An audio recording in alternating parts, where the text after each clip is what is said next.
چې وفات کبرا ورته ویل کېږي. دا هغه وفات دی چې روح د بدنه په قطعي شکل جلا کېږي او انسان مري، او دې ته قیامت صغرا ویل کېږي. یعنی وفات کبرا ته قیامت صغرا ویل کېږي. او بل وفات یا مرګ دی چې وفات صغرا ورته ویل کېږي. دلته هم روح د بدن څخه جلا کېږي، مګر دا جلا کېده بل قسم دی. روح هم په بدن پورې تړلی دی او هم د بدن څخه جلا دی. تعلق او ارتباط یې د بدن سره ډېر سپک او خفیف تعلق دی چې بدن ژوندی په پاته دی مګر کامله اراده نه لري. لکه څرنګه چې ویښ انسان یې لري چې دا هغه د خوب حالت دی، او دا هم یو قسم مرګ دی چې ودې ته وفات صغرا ویل کېږي. او د خوب راویښېدل دا هم بیا ژوندي کېدل او پاڅېدل دي. لکه څرنګه چې په حدیث شریف کې راغلی دی چې یو څوک د خوبه راویښ سي، دا دعا دې وایي: الحمد لله الذي احیانا بعد ما اماتنا والیه النشور. معنا ثنا او صفت دی هغه الله لروي چې موږ یې راژوندي کړو پس له هغه چې مړه یې کړو. نو دا بجېدل او راویښېدل هم مرګ او ژوند دی. د مرګ بیان پر زړه شدید دروند او بیرونکی دی، او د انسان دا بیان نه دی خوښ، ولی انسان غواړي او خوښ لري چې شپې او ورځې په امید کې تیرې کړي. مګر هلته ډېر داسې آیاتونه او احادیث شته چې د مرګ په یادول او بیانول ښه بولي، او وایي امیدونه، خواهشات، ارزوګانې مو کوتا او کوچنۍ کړي، او په ډېرو اوږدو خواهشاتو پورې زړه مه تړئ. ولی د دنیا اوږده فکرونه انسان د دې څخه مشغوله کوي چې د آخرت دپاره آمادګي ونیسي. الله عز وجل د سورت آل عمران په 115 نمبر آیات کې فرمایي: كل نفس ذائقة الموت وإنما توفون أجوركم يوم القيامة فمن زحزح عن النار وأدخل الجنة فقد فاز وما الحياة الدنيا إلا متاع الغرور. يعني هر نفس سکون کی د مرګ دی او خامخابه پوره ورکول سي ستاسي، او خامخابه پوره درکول سي ستاسي اجرونه په ورځ د قیامت. نو هر څوک چې د دوزخ د اور څخه لرې کړه سو او جنت ته داخل کړه سو هغه کامیاب سو، او د دنیا دا موقتي ښایست خطا ایستونکی دی چې په هغه باندې ډېر ناپوهان خطا وځي. الله عز وجل د سورة لقمان په 34 نمبر آیات کې فرمایي: وما تدري نفس ماذا تکسب غدا وما تدري نفس بأي أرض تموت. يعني هیڅ نفس ندی خبر چې سبا به څه کار کوم، او هیڅ نفس ندی خبر چې پر کومه مځکه به مرم. دا چې الله جل جلاله موږ ته د مرګ د وخت او ځای په باره کې خبر او معلومات نه دي راکړي، او په دې یې نه خبر کړي چې کله او چیرې به مرو. دا په دې سبب چې موږ د آخرت دپاره کوشش وکړو او ځانونه د تګ دپاره تیار او آماده ولرو. همیشه په اضطراري حالت کې واوسو، ولې چې مرګ تر سترګو نهام دی. که د مرګ وخت را معلوم وای بیا مو آمادګي نه نیول، فقط تر مرګ یو څو ورځې د مخه ولارې ته راتلو. مګر اوس نه یم خبر چې سبا به ژوندی یم که یا ایا کور ته به ولاړ سم که یا. نو په دغه خاطر پر انسان لازمه ده چې د آخري سفر دپاره تیاري ونیسي، ولې د مرګ او اجل وخت نامعلومه دی. مګر په دې پوهیږو چې مرګ حتمي او ضروري شی دی، او پر خپل وخت هغه چې الله جل جلاله ورته مقرر کړی دی خامخا راتلونکی دی. یوه لحظه نه د مخه کیږي او نه وروسته کیږي. الله عز وجل فرمایي: اذا جاء اجلهم لا يستأخرون ساعة ولا يستقدمون. او الله عز وجل په سورة المنافقون کې فرمایي: يا أيها الذين آمنوا لا تلهكم أموالكم ولا أولادكم عن ذكر الله ومن يفعل ذلك فأولئك هم الخاسرون. يعني هغه کسانو چې ایمان مراوړی دي مشغول او غافل نه کی ستاسې مالونه او نه ستاسې اولادونه د ذکر څخه د الله عز وجل. او هغه څوک چې دا کار وکي یعنی په مال او اولاد اخته سي الله هیر کی هغه کسان تاوانیان دي. ورونه دا خساره او تاوان د پیسو نه دی، تاوان د منصب او چوکۍ نه دی، بلکې دا هغه حقیقي خساره او تاوان دی چې دنیا دی اخته کی مال او اولادونه دي د ذکر او یا څخه یاد څخه د الله عز وجل اخته کړي، د استعداد او آمادګۍ څخه د ملاقات او لقا څخه د رب دې په ورځ کې د حساب او کتاب مشغوله کړي، فانی دنیا پر هغه باقی او ابدي دنیا خوښه کړي. او عز وجل فرمایي وأنفقوا مما رزقناكم من قبل أن يأتي أحدكم الموت فيقول ربي لولا أخرتني إلى أجل قريب فأصدق وأكن من الصالحين ولن يؤخر الله نفسا إذا جاء أجلها والله خبير بما تعملون. يعني نفقه او خیرات کوي د هغو مالو څخه چې موږ تاسې ته درکړي دي، د مخه تر دې چې راسي ویوته د تاسې څخه مرګ یا اسباب د مرګ، او بیا به نو وایي یا رب کشکې دې زما مرګ یو څه ځنډولی وای چې زه خیرات وکم او د صالحانو څخه سم. مګر الله جل جلاله فرمایي الله هیڅکله نه ځنډوي هیڅ نفس چې اجل او وخت د مرګ یې راسي، یعنی نور نو بیا مهلت نور کول کیږي. انسان چې هر څونه خواهش تمنا وکي چې بیرته د دنیا ته راسي، مګر یا کم وخت چې اجل را ورسېدي او مرګ درته راغی بیا راګرځېدل نسته. مرګ د هر مخلوق دپاره حتمي او ضروري دی. هر انسان او هر مخلوق مري بیل الله سبحانه خالق لا يموت. الله عز وجل فرمایي كل شيء هالك الا وجهه له الحكم وإليه ترجعون. هر شی هلاکیږي بیل الله عز وجل څخه دلره حکم دی او رجوع مو هم د سبحانه وتعالى لره ده. او بیا فرمایي كل من عليها فان ويبقى وجه ربك ذو الجلال والإكرام. یعنی ټول هغه څوک چې پر دام ځکه دي پانی کېدونکي دي او باقی به پاته سي ذات د رب ستا چې خاوند د جلال او اکرام دی، خاوند د لویي عزت او عظمت دی. او بیا فرمایي انک میت و انهم میتون.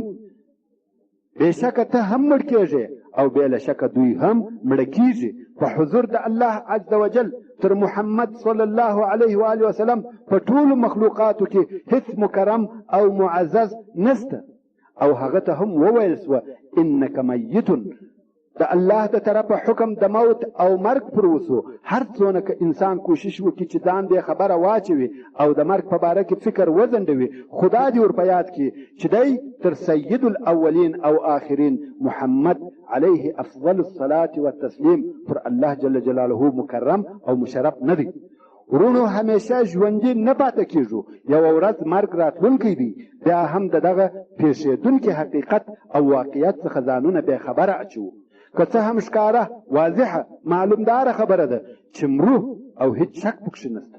ټوله مري، انسانان مري، پیرانان مري. د هر انسان د مرګ دپاره الله جل جلاله وخت او ځای مقرر کړی دی. انسان که هر څونه کوشش وکړي چې دغه حقیقت ته تغییر ورکړي په وسه یې نه ده پوره. دا مرګ نوشته سوی قطعي او حتمي کار دی، هیڅوک تغییر نسي ورکولی. الله عز وجل په سورة النساء کې فرمایي اينما تكونوا يدرككم الموت ولو كنتم في بروج مشيده. هر چیرې چې تاسې اوسېږئ هلته به مرګ تاسې پیدا کړي او در وبرسېږي، که څه هم تاسې په ډېرو لوړو محکمو مضبوطو کلاوو او برجو کې واوسېږئ. نو انسان که هر څونه کوشش وکړي چې د مرګه وتښتي، هر څونه احتیاط وکړي، بیا به هم مري. الله عز وجل په سورة الجمعه کې فرمایي قل ان الموت الذي تفرون منه فانه ملاقيكم. یعنی هو ای محمد صلی الله علیه و آله وسلم بېشکه هغه مرګ چې تاسې ځینې تښتئ او نه غواړئ خامخا هغه مرګ تاسې ته در رسېدونکی دی. نور هم ډېر آیاتونه د مرګ په متعلق شته چې داسې پکې د هغو گنجایش نه لري. امام مسلم رحمه الله د یو مسلمان صالح ښځې په قصه کې د یو ښایسته حدیث روایت کوي چې دغه ښځه غوره او د بهترو ښځو څخه د مسلمانانو ده، چې هغه ام حبیبه رضی الله تعالی عنها بنت ابي سفیان ده، ام المؤمنین او زوجه د رسول صلی الله علیه و آله وسلم ده. رسول علیه الصلاة والسلام یوه ورځ واورېدل چې دې رضی الله تعالی عنها دعا کول او ویل به یا الهي زما خاوند رسول علیه الصلاة والسلام ته ډېر ژوند ورکړي. زما پلار ابي سفیان او زما ورور معاویه رضی الله تعالی عنهما ته ډېر ژوند ورکړي. رسول علیه الصلاة والسلام واورېده چې دا دغه دعا کوي، نو یې وفرمایل تا د الله عز وجل څخه د معین او معلوم اجلو او حسابل سوو ورځو او ویشل سوو رزقو په باره کې خواست وکړي.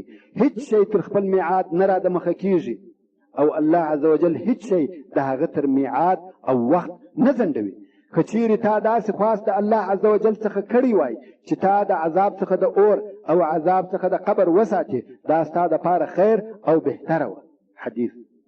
نو دا معلومه سوه چې انسان هر څونه دعاوې وکړي چې عمر یې اوږد سي، تغیر نه پکښې راځي، ولې دا کار په حساب دی او په کتاب کې لیکل سوی دی. امام بخاري رحمه الله په صحیح البخاري کې روایت کوي چې رسول علیه الصلاة والسلام وفرمایل مفاتيح الغیب خمس لا يعلمهن إلا الله إن الله عنده علم الساعة وينزل الغيث ويعلم ما في الأرحام وما تدري نفس ماذا تكسب غدا وما تدري نفس بأي أرض تموت إن الله عليم خبير. چې دا هغه آخرنی آیات د سورة لقمان هم دی او معنای پنځه غیب شیان دي چې علم یې بې له الله جل جلاله څخه د بل چا سره نسته. اول علم خبر د قیامت د الله جل جلاله سره دی چې کله قیامت کیږي. دوهم الله عز وجل باران اوروي او د اورېدو په وخت هم هغه الله خبر دی. دریم او الله جل جلاله خبر دی چې هغه چې په رحمو د مور په نسو کې دي او هیڅ چاته دا نه ده معلومه چې سبا به څه کوم او هیڅ چاته دا نه ده معلومه چې پر کومه مځکه به مرم. نو خبر د قیامت او خبر د مرګ او دا چې پر کومه مځکه به مرم بې له الله جل جلاله څخه بل څوک نه دی په خبر. امام احمد او امام ترمذي روایت کوي چې رسول علیه الصلاة والسلام وفرمایل کم وخت چې الله جل جلاله د یو بنده د روح د قبضولو اراده په یوه مځکه کې وکړي، دغه بنده لره هلته کار او ضرورت ور پیدا کړي، نو دی د هغه کار دپاره هلته ورسي او هلته مړ سي. د روح قبض کېدل په زکندن شروع کیږي. په دغه زکندن کې چې د اجل وخت راسي روح پکښې قبض کیږي. انسان په دغه وخت کې هیڅ حیله چم او هیڅ کار د خلاصېدو دپاره نسي کولی. د قهار سبحانه وتعالی د طرفه په مرګ مجبور او مقهور دی. د انسان روح څنګه قبض کیږي؟ په دې باره کې ډېر احادیث راغلي دي چې د روح د قبضېدو حال راته بیانوي او هغه حالات چې بیا تر هغه وروسته پیښیږي هغه راته بیانوي. د قبر په حالاتو مو خبروي او بیا هغه چې روح اسمان ته پورته کیږي په هغه مو خبروي. ډېر متنوع احادیث په دې باره کې شته. اوس به هغه اوږد حدیث چې په دغه باره کې دی او امام ناصر الدین د صحیح جامع الصغیر او نور کتابو څخه روایت کړی دی درته بیان کوم او دا حدیث به په جز درته ووایو او شروع د دغه حدیث به په هغه اول جز چې په زکندن پورې اړه لري وکړو. د براء ابن عازب رضی الله تعالی عنه څخه روایت کیږي چې رسول علیه الصلاة والسلام وفرمایل په تحقیق یو مؤمن مسلمان بنده چې په حالت کې د جلا کېدو د دنیا څخه وي او مخ پر آخرت ور روان وي، یعنی د دنیا عمر خلاص او وخت د وفات سو، د اسمان څخه ملک ورته راتاسي، سپین او نوراني مخان وي. دا د مسلمان مؤمن دپاره سپین او نوراني مخان وي، مخان یې لکه لمر داسې روښانه وي او د دغه ملایکو سره کفن د کفنو څخه د جنت ورسره وي، خوشبویي یا عطر د عطرو څخه د جنت ورسره وي. نو دغه مؤمن مسلمان ته کښیني دا ملکې دونه ډېرې وي چې څونه د ده سترګې دید کوي او بیا ملک الموت راسي د دغه مسلمان و سر ته کښیني او ورته ووایي ایتها النفس الطیبة المطمئنه اخرجي الى مغفرة من الله ورضوانه، یعنی ای پاک او مطمئن نفس روح راووزه و مغفرت او بخښنې ته د طرفه د الله جل جلاله او د هغه ورضوان باغچو جنتو ته. د مسلمان و روح ته په دغه ډول امر د راوتلو کیږي. پر مؤمن مسلمان د مرګ حالت ډېر تر هغه اسانه دی چې خلک یې فکر کوي. هو د ظالم او کافر مرګ ډېر سخت شدید او مشکل وي، مګر مسلمان د هغه روح اسانه راوځي. رسول علیه الصلاة والسلام فرمایي چې دغه روح نو راوځي او بهیږي، داسې بهېدل لکه د اوبو څاڅکي چې د ژي د خولې څخه را بهیږي. ژی که د نن ورځې ځوانان نه پېژني، هغه سپین ږیري او پاخه خلک دې وروښوي. هو د روح په وتلو کې تکلیف شته، مګر رسول علیه الصلاة والسلام یې وموږ ته په بسیطه او آسانه طریقه بیانوي. دا د مسلمان د مرګ حالت و، مګر کافر او د هغه حال هم رسول علیه الصلاة والسلام راته بیان کړی دی چې د هغه روح په بله طریقه وځي او فرمایي. مګر کافر بنده او په یوه روایت کې فاجر راغلی دی، یعنی د کافر یا فاجر بنده چې د آخرت څخه یې علاقه پرې وي او روح یې په دنیا پورې تړلی وي، یعنی نه غواړي چې آخرت ته ولاړ سي، و هغه ته د زکندن په وخت کې ملایکې د اسمان څخه راتاسي، قهرمنې زږې او تور مخانې وي او د دوی سره زږه ټوکران وي چې د اور څخه جوړ شوي وي، او دغه کافر ته کښېني دونه ډېرې وي چې څونه د ده سترګې دید کوي. او بیا ملک الموت راسي او دغه کافر یا فاجر وسر ته کښېني او ورته ووایي: یا ایتها النفس الخبیثه اخرجی الى سخط من الله وغضب، یعنی ای خبیث او نجس نفسه، د الله و قهر او غضب ته راووځه. روح په بدن کې وپاشل سي، یعنی د بدن په اعضاو او اجزاو کې تښتي او ملک الموت یې راکشوي په داسې ډول لکه هغه ډېر زوزان لرونکی لرګی چې په لندو وړیو کې راکشوي. مثلا د ژرګې یو شاخ په لندو وړیو کې راکشوي، د وړیو څه حال وي؟ نو د دغه روح د راکشولو سره رګونه، اعصاب او پلې د انسان ټوک ټوک کېږي. الله عز وجل دې موږ او تاسې د خبیثانو او فاجرانو د مرګ څخه وساتي. د دغه کافر چې زکندن یې وي دغه حال یې وي. هو هلته د ده پر شاوخوا نور خلک هم شاید وده ته ناست وي، دوستان، اقربا، مګر هغه دا حال نه وي. الله عز وجل په دغه باره کې فرمایي: فلولا اذا بلغت الحلقوم، یعنی کم وخت چې دا روح ستونې ته راورسېږي، وانتم حینئذ تنظرون، او تاسې په دغه وخت کې ورته حاضر یاست او ورته ګورئ، ونحن اقرب الیه منکم ولکن لا تبصرون، او موږ و هغه ته تر تاسې ډېر نږدې یو په علم او قدرت کې، مګر تاسې نه وینئ او نه پوهېږئ. نو ورونو، و دغه سړي ته چې مري هغه حالات چې ورپېښېږي موږ یې نه وینو، او که چیرې موږ لیدلی بیا به مو د ژوند څخه هېڅ خوند نه وای اخیستی. او بل دا چې مسلمان ته د مرګ په وخت کې زیری ورکول کېږي. علما کرام وایي چې دغه آیات په دې متعلق نازل شوی دی چې ملایکې د مرګ په وخت کې مؤمن مسلمان ته زیری ورکوي. الله جل جلاله په سوره فصلت کې فرمایي: ان الذين قالوا ربنا الله ثم استقاموا تتنزل عليهم الملائكة ألا تخافوا ولا تحزنوا وأبشروا بالجنة التي كنتم توعدون.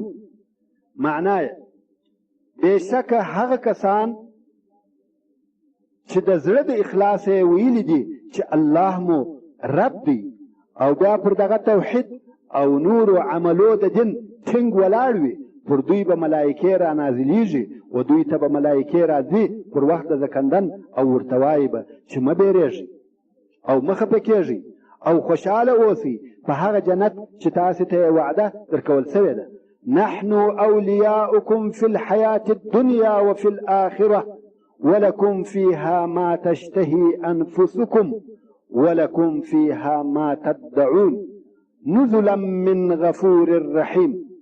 او بل دا ملائکې ورته وایي چې موږ ستاسې دوستان یو په ژوند کې د دنیا په حفاظت او نصرت سره، او په آخرت کې مو دوستان یو، هغه داسې چې د قبر عذابونه او وحشت به درڅخه لرې کړو او تر جنت پورې به مو ورسوو.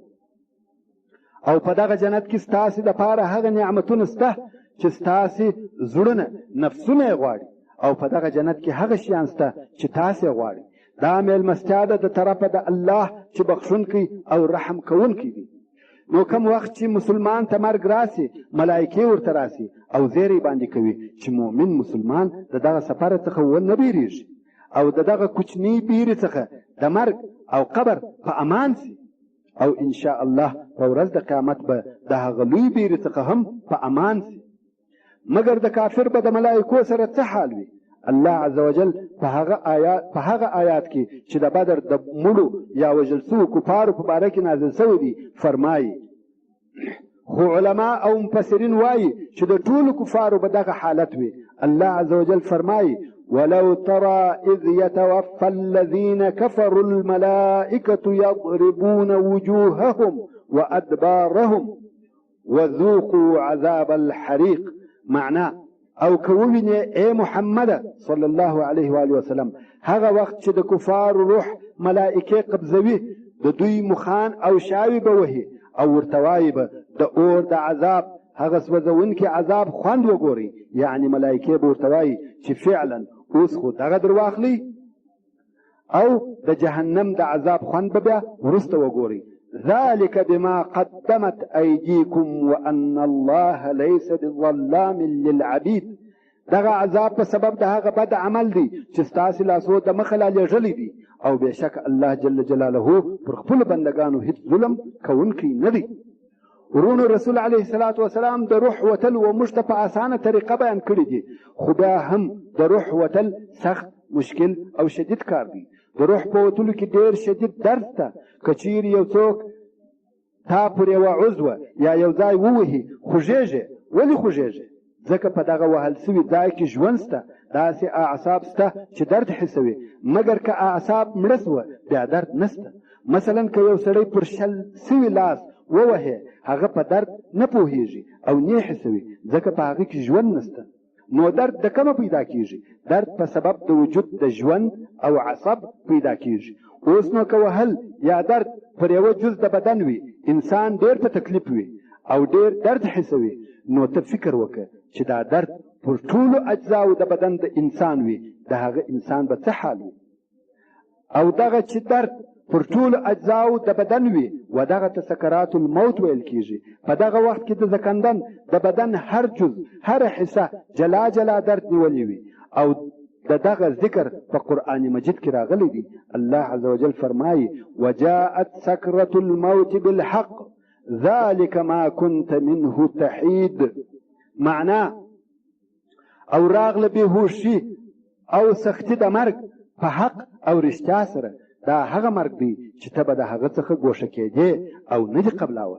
هغه چې تا به کوښښ کاوه چې ځینې وتښتې. سکرة الموت لکه نشه د ډېر درد په خاطر. سکر د عربي یو لفظ دی چې و داسې حالت ته ویل کېږي چې انسان د خپل عقل څخه جلا وي. دغه حالت ګای و انسان ته د ډېرې بیرې په خاطر ورپېښېږي. الله جل جلاله فرمایي وترى الناس سكارى وما هم بسكارى ولكن عذاب الله شديد. يعني خلق به بېهوشه ویني، حال دا چې دوی په حقیقت کې بېهوشه نه دي مګر عذاب د الله جل جلاله ډېر سخت او شدید دی. نو خلق به د قیامت د ورځې د بیرې په سبب بېهوشه وي او دا بېهوشي ګای د نشې او مستۍ څخه ورپېښېږي، ګای د خوشحالۍ څخه او ګای د درد څخه وي چې د مرګ په وخت کې د درد څخه و انسان ته ورپېښېږي او و هغه ته سکرات الموت ویل کېږي. او په هغه حدیث کې چې امام بخاري رحمه الله یې د رسول علیه الصلاة والسلام د وفات په باره کې بیانوي، هلته هم دغه د درد حال مقصد دی. هغه دا چې د وفات په مرض کې و رسول علیه الصلاة والسلام ته یو لوښی د اوبو پروت و چې اوبه پکښې وې. کم وخت چې به پر ده علیه الصلاة والسلام درد شدید سو لاس به په دغه اوبو کې ووهه او بیا به پر مبارک مخ تېراوه. اوبه به واخیستې او پر مخ به واچولې او ویل به لا اله الا الله ان للموت لسکرات. او عایشه رضی الله تعالی عنها وایي نه مې دی لیدلی درد پر هیچا چې شدید دی وي تر هغه درد چې پر رسول الله صلی الله علیه و آله وسلم و. اوس نو که یو چا د دغه درد څخه د مرګ د سکرات الموت څخه نجات پیدا کولی نو به سید الخلق الاجمعین سردار کونین سرور کائنات صلی الله علیه و آله وسلم ځینې فارغه وای. او حضرت عایشه د حضرت ابوبکر صدیق رضی الله تعالی عنه لور، هغه ابوبکر چې پس له انبیاو څخه اشرف المخلوقات دی، نو حضرت عایشه د حضرت ابوبکر صدیق د وفات په مرض کې ورغله. کوم وخت چې پر ابوبکر رضی الله تعالی عنه د مرګ دروندوالی راغی او په عذاب سو، حضرت عایشه د خپل پلار د مرګ او تکلیف په خاطر غمجنه سوه. نو یې دا شعر ووایه: لعمرك ما يغني الثراء عن الفتى اذا حشرجت يوما وضاق بها الصدر. یعنی قسم دی چې فایده نه رسوي مال او غنا وچاته کم وخت چې د زکندن سګلی راسي او سینه د ساکشلو د پاره تنګ سي. د زکندن د سګلوی څخه دغه ژر ساکشل د مرګ په وخت کې مقصد دی. ابو بکر صدیق رضی الله تعالی عنه واوریدل او مخ یې لڅ کړي، ویل داسې نه ده، بلکې ووایه: وجاءت سکرة الموت بالحق ذلك ما كنت منه تحید. په بخاري شریف کې انس ابن مالک رضی الله تعالی عنه د رسول علیه الصلاة والسلام وفات بیانوي او وایي: کوم وخت چې رسول علیه الصلاة والسلام دروند سو، درد او مشقتو به پټ کړي، یعنی پر ټول بدن به دردونه راغله. فاطمه رضی الله تعالی عنها د رسول علیه الصلاة والسلام لور ورته ناسته وه او نارې به کړه: واکرب ابتا، یعنی ای دردو زما د پلار. مګر رسول علیه الصلاة والسلام ورته وویل: ستا پر پلار پس له مرګه دردونه نسته. او بیا کم وخت چې رسول علیه الصلاة والسلام وفات سو، فاطمه الزهرا رضی الله تعالی عنها به ویل: یا ابتا اجاب ربا دعاه، يا أبتا جنة الفردوس مأواه، يا أبتا إلى جبريل ننعى. او بیا چې رسول علیه الصلاة والسلام شخ کړه سو، حضرت فاطمه رضی الله تعالی عنها و انس رضی الله تعالی عنه ته وویل، هغه چې د رسول علیه الصلاة والسلام په شخېدو کې اشتراک کړی و، ویل: یا انس، ستاسې زړه څنګه دا قبلول چې پر رسول الله صلی الله علیه و آله وسلم خاورې واچوي. ورونو، کم وخت چې رسول الله صلی الله علیه و آله وسلم وفاتیږي او سکرات الموت پر تیریږي او خاورې پر اچول کیږي، ایا موږ په حضور د الله عز وجل تر ده علیه الصلاة والسلام مکرم او معزز یو؟ امام مسلم د ابو هریره رضی الله تعالی عنه څخه روایت کوي چې رسول علیه الصلاة والسلام وفرمایل: ایا تاسې و انسان ته نه ګورئ کم وخت چې مړ سي سترګې خلاصې پاتې سي او لوړ ګوري؟ صحابه کرام وویل: هو دغسې ده. رسول علیه الصلاة والسلام وفرمایل چې دا د سترګې د ده په روح پسې ګوري. د ام سلمه رضی الله تعالی عنها څخه روایت کیږي چې ویل: رسول علیه الصلاة والسلام و ابي سلمه رضی الله تعالی عنه ته راغی او د هغه سترګې خلاصې پاتې وې، یعنی وفات شوی و او سترګې خلاصې پاتې وې. رسول علیه الصلاة والسلام یې سترګې ورپټې کړې او ویې فرمایل: روح چې قبض سي سترګې په هغه پسې ګوري. د ابي سلمه رضی الله تعالی عنه کورنۍ په زوره ژړا شروع وکړه. رسول علیه الصلاة والسلام وفرمایل: په دغه وخت کې و خپلو ځانو ته دعاوې مه کوئ مګر د خیر، ځکه ملایکې آمین وایي، یعنی هر څه چې تاسې وایاست ملایکې پر هغه آمین وایي. نو د دغه حدیث شریف په واسطه په امر هغه نفر چې و مړي ته حاضریږي او یا حاضر وي باید احتیاط وکړي چې د خولې څخه خطا شی ونه وځي، ځکه هلته ملایکې ولاړې وي او آمین وایي. او بیا رسول علیه الصلاة والسلام وفرمایل: الهي و ابي سلمه ته بخښنه وکړي او په ښو خلقو کې درجې لوړې کړي او تر ده وروسته د ده خلیفه په پاته خلقو کې وګرځي. موږ او ده لره بخښنه وکړي یا رب العالمین، او قبر یې پراخه او روښانه کړي. دا هغه معصوره دعا ده چې صحیح مسلم را نقل کړې ده. او هغه څوک چې و مړي ته حاضریږي باید د دغه په مثل دعا وکړي. د عمرو بن العاص رضی الله تعالی عنه څخه روایت کیږي کوم وخت چې د مرګ وخت راغی، د ده زوی عبدالله ابن عمر رضی الله تعالی عنهما چې د هغه لوی علماو څخه د مسلمانانو او صحابه کرامو دی ورته ناست و او خپل پلار ته دغه د مرګ په وخت کې وویل: ای پلاره، تا به همیشه ویل چې کشکې مې یو هوښیار عاقل پوه سړی پیدا کړی وای چې د هغه د مرګ وخت وای او د مرګ حالات یې راته بیانولی چې څه ورپېښېږي. عمرو بن العاص رضی الله تعالی عنه به همیشه ویل چې یو هوښیار پوه دانا سړی وای او د مرګ وخت یې وای، دغه د مرګ حال یې راته بیان کړی وای چې د هغه شعور احساس په دغه وخت کې څه وي. اوس عبدالله ابن عمر و خپل پلار ته وایي چې ته هغه هوښیار پوه سړی یې او د مرګ پر حال یې. اوس نو ته د مرګ حال او کیفیت راته بیان کړه. څه احساس کوې؟ عجبه حالت دی. یو صحابي د بل صحابي څخه پوښتنه کوي او پس له قرآن او سنت څخه تر دغه ښه تعریف د مرګ بل چا نه دی کړی. نو عمرو بن العاص رضی الله تعالی عنه ویل یا بنی والله لکه پر اور چې ناست یم او لکه زه چې د ستنې تر سپم سا کاږم، یعنې سا مې بنده بنده کېږي، او لکه یو شاخ د زوزانو چې مې د دغه پښو څخه راپکښې کشول کېږي د سر تر کوپړۍ پورې، یعنې د بدن په ټولو اجزاو کې مې درد دی. او د هغو شیانو څخه چې دا درد د انسان څخه سپکوي هغه رحمت د الله عز وجل دی. او دغه وعده یې چې په دغه درد به نه پوهیږي او نه به حسوي خاصتا د شهیدانو سره کړې ده. امام ترمذي او نسائی روایت کوي چې رسول علیه الصلاة والسلام وفرمایل چې شهید د دغه قتل او مرګ هیڅ درد نه حسوي مګر دونه درد لکه یو د تاسې څخه چې د نوکاري درد حسوي. اوس نو دلته د مرګ په وخت کې د دردو او تکالیفو سره سره یو بل ارمان هم شته. هغه دا چې کم وخت کافر انسان ته مرګ حاضر سو د مخه تر دې چې روح یې ووځي خواهش او آرزو یې وي چې یو څه نور هم په دنیا کې ژوندی پاته سي. الله عز وجل دغه د حال په سورة المؤمنون کې راته فرمایي، په سورة المؤمنون کې راته بیانوي او فرمایي حتى إذا جاء أحدهم الموت قال رب ارجعون لعلي أعمل صالحا فيما تركت كلا إنها كلمة هو قائلها ومن ورائهم برزخ إلى يوم يبعثون. يعني ترغو پوری چراسي ويوته د دوی مرګ بیانو وایي ای زما ربه ما بیرته دنیا ته وګرځوه ښایي زه ښه عمل وکم په هغه شیانو کې چې ما پرې ایښي دي. د الله جل جلاله د طرفه ورته وویل سي چې داسې نه ده چې ته دې بیرته دنیا ته ولاړ سې.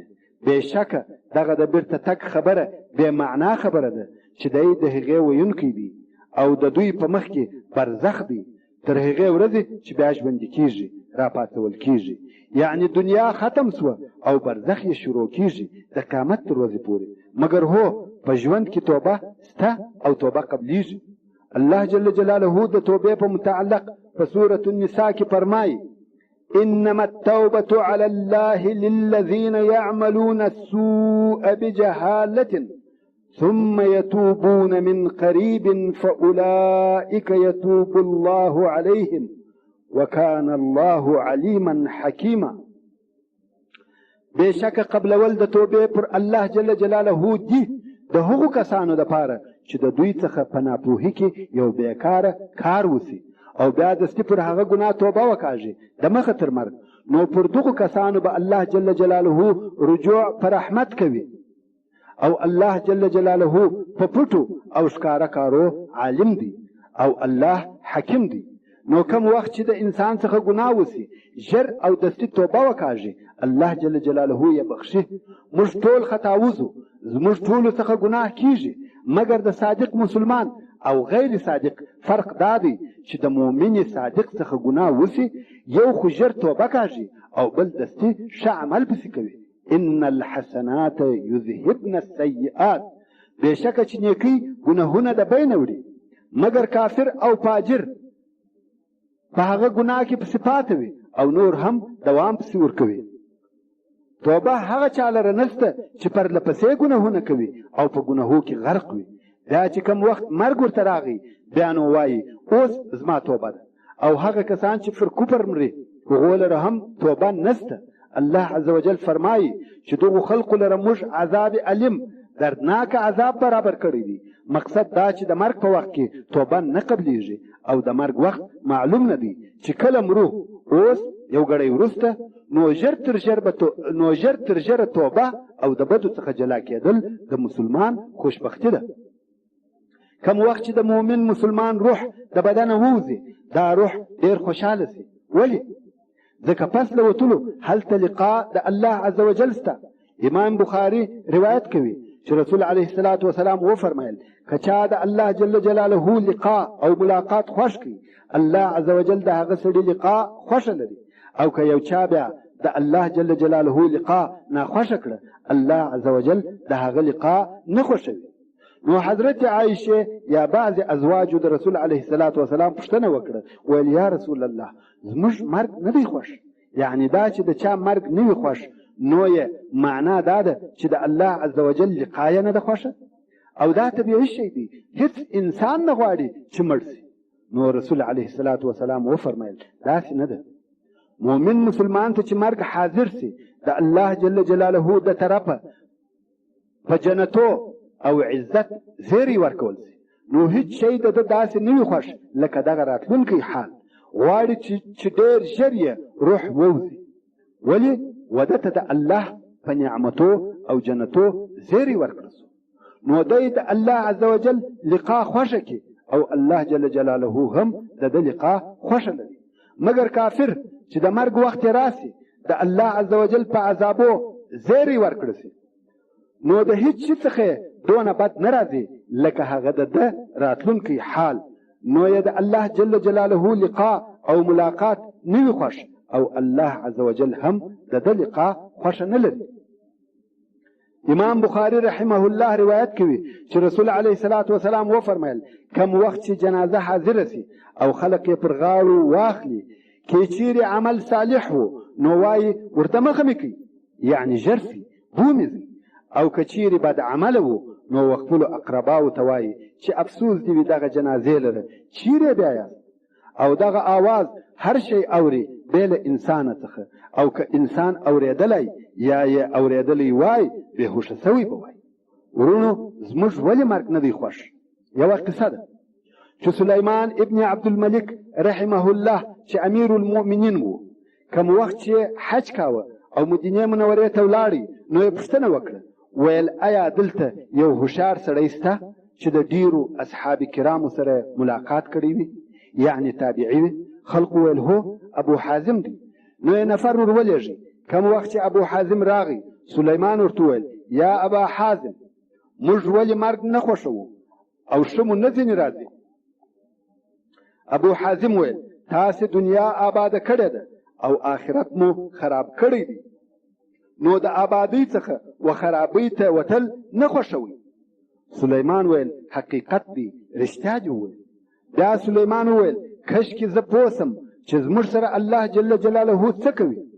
ابو حازم ویل خپل عمل دې د کتاب الله سره وګوره.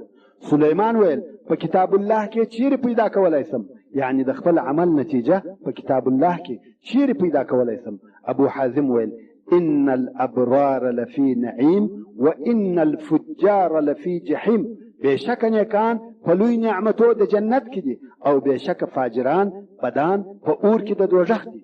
اوس نو ته خپل ځان د دغه آیات سره وګوره چې ته د نیکانو څخه چې ځای یې جنت او نعمتونه دي، او که د فجارو څخه چې ځای یې دوزخ او اور دي.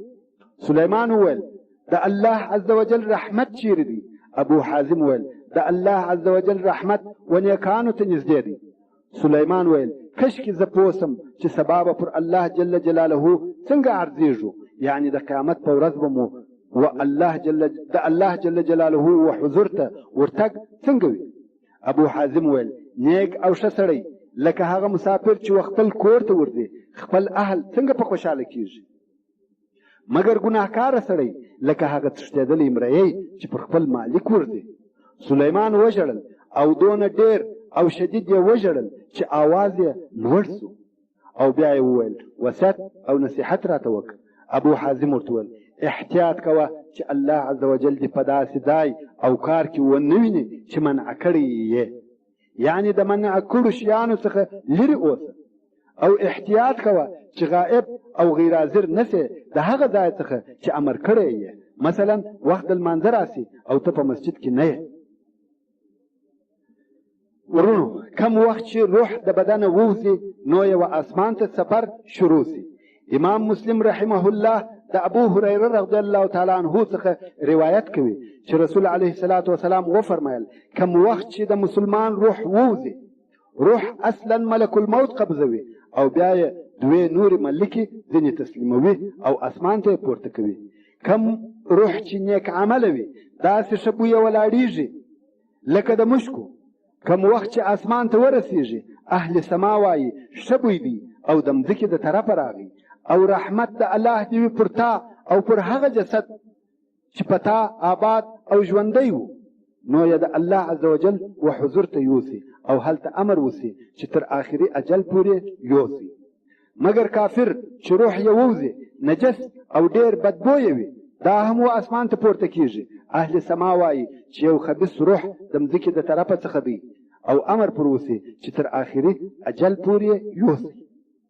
مګر د رسول علیه الصلاة والسلام د طرفه یو مفصل بیان د دغې واقعې دپاره راغلی دی چې فرمایي کم وخت چې د مسلمان روح ووځي ټول هغه ملایکې چې د اسمان او مځکې په مابین کې دي لمونځ پر کوي او د اسمان ټوله ملکې لمونځ پر کوي.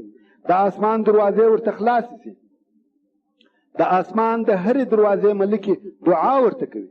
کم وخت چې دغه د مسلمان روح ملک الموت قبض کړي هغه نورې ملایکې د هغه په لاس کې د سترګو د رب په اندازه نه پرېږدي، ځینې واخلي او هغه د جنت په کفن او هغه خوشبویي چې د جنت څخه یې راوړې وه ویپیچي چې دا هغه د الله عز وجل د قول ترجمه ده چې فرمایي حتی اذا جاء احدكم الموت توفته رسلنا وهم لا يفرطون. او دغه روح څخه د هغه بهترینو مشکو چې پر مخ د مځکې پیدا سوي دي بوی پورته کیږي. دا ښه وصف تعریف او نعمتونه د هغه ښه روح دپاره دي. انسان چې د مرګ خبرې واوري بیریږي، مګر که د مسلمان د مرګ بیان او حالات واوري چې هلته د هغه دپاره عزت نعمتونه او شرف شته نو مرګ د بیرې شی نه دی لکه موږ چې فکر کوو، مګر د مسلمان مؤمن دپاره په هغه کې ډېر خیر دی. نور هم رسول علیه الصلاة والسلام پسې زیاته کړه ویل دا روح لوړ پورته کوي او پر هیڅ ډله د ملایکو نه تیریږي، مګر هغه ملایکې وایي دا څنګه ښه روح دی. دا د روح سره ملایکې وایي دا فلانی د فلاني زوی دی، هغه ښه نومونه چې په دنیا کې په یادېدی په هغو نومو یې یادوي تر څو و اسمان ته یې ورسوي او د دروازې د خلاصولو طلب وکړي. د اسمان دروازه ورته خلاصه سي، د هر اسمان څخه هغه مقربې ملایکې ورسره ملګري سي، یعنی د اول اسمان څخه هغه افضله ملایکې هم ورسره ملګري سي او دوهم اسمان ته پورته کړي. دغه رنګه اسمان په اسمان یې لوړوي څو اووم اسمان ته ورسوي.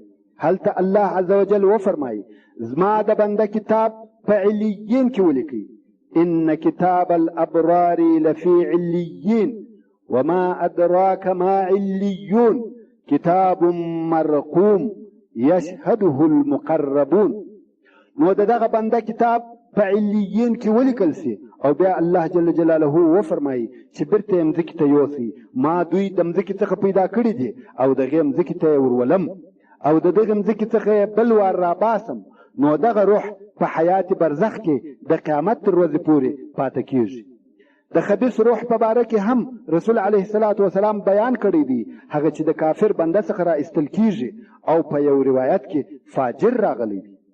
رسول علیه الصلاة والسلام فرمایي کم وخت چې دغه خبیث روح راویستل سي ټوله ملایکې چې په مابین کې د مځکې او اسمان دي او ټوله ملایکې چې په اسمان کې دي لعنت پر وایي. د اسمان دروازې ورته وتړل سي، ټوله هغه ملایکې چې د اسمان د دروازو مسؤله دي الله عز وجل ته خواست کوي چې د دوی د طرفه دا روح تیر نسي، هیڅوک یې نه غواړي. کم وخت چې ملک الموت دغه خبیث روح راوباسي دا نورې ملایکې د هغه په لاس کې یوه لحظه نه پرېږدي، ځینې وایخلي او هغه د اور په زیږه ټوکري کې وپیچي او د دا روح څخه مردار نجس بوی راپورته کیږي لکه د هغه مردار سوي او راسته سوي حیوان بوی. هغه ډېر بد بوی چې د مځکې پر مخ موجود دی. ملائکې دغه روح هم د اسمان و طرف ته پورته کی او پر هر ډله د ملائکو چې ورسي هغه وایي دا څه خبیث روح دی، وایي دا فلانی د فلانی زوی دی، په هغه بدترین نومو د دنیا یې یادوي. څو اول اسمان ته د دنیا یې ورسوي، ملائکې طلب د خلاصېدو د دروازې وکړي چې دروازه را خلاصه کړي، مګر دروازه نور خلاصېږي. او بیا نو رسول علیه الصلاة والسلام دغه آیات ووایه. لا محترم ورونو، دغه سلسله د پتو چې په نامه سره د آخري سفر یادیږي، پاته حساب په 2 نمبر پته کې واورئ ان شاء الله تعالی.